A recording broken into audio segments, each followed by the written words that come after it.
perspective of a corpse. Painless, after all. I lie, exhausted, but not so unhappy.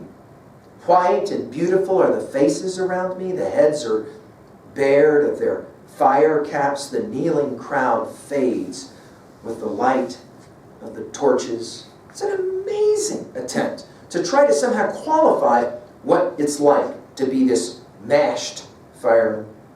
Distant and dead resuscitate. They show as the dial or move as the hands of me. And then one of the more remarkable lines in all of Leaves of Grass, I am the clock myself. I mean, just go back and look at the opening lines of passage 33, right? What are the opening lines? Space and time. Now I see it's true what I guessed at, what I guessed when I loafed on the grass, what I guessed while I lay alone in my bed, and again as I walked the beach under the paling stars of the morning. Okay, what did you guess?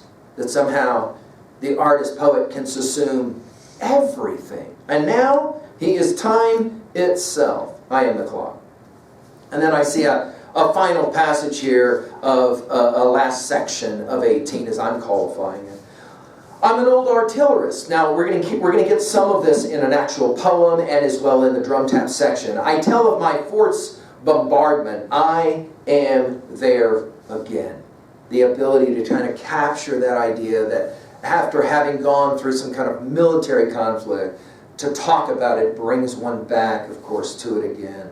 And then notice the repetition of the word again. Again, the long roll of the drummers. In the 55 edition, it was Reverie.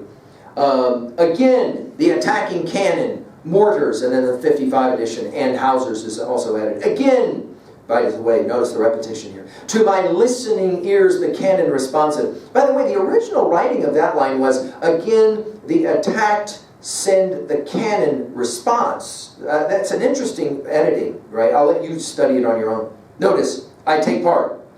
I see and hear the whole. The cries, curses, roar, the plaudits for well-aimed shots. The ambulanza, by the way, this is just an incorrect spelling of the Spanish for ambulance, okay? The ambulanza slowly passing, trailing. Notice the ing words that continue to stack. It's red drip. Notice again how he uses the word drip throughout Leaves of Grass. It's quite remarkable. Workmen searching after damages, making indispensable repairs. The fall of grenades through the rent roof, the fan-shaped explosion, the whiz of limbs, heads, stone, wood, iron, high in the air, all written before the first shot at Sumner, right, in 61. Again gurgles the mouth of my dying general. He furiously waves with his hand. He gasps through the clot. It's fascinating use of the word clot. We're going to see dirt under boot soles at the end of the Song of Myself 52. And then, italicized again, where he will say it. Mind not me. Mind the entrenchments. Again, not italicized in the 55 edition, but italicized here. We'll finish then with the heroic language of the dying general. Mind not me, mind the entrenchments. And with that now, we come to the close of this really long passage of 160 lines that you stuck with me through. At 2a, of course, well, Whitman is the great lover of democracy, and he will try to capture it all. Omnes, omnes, starting from Pavanach 7, right? At 2b, there's rolling out anaphors, as we've said, over, where, at, through. And of course, the use of the definite article. The mockingbird, not a mockingbird, right? This woman, not a woman.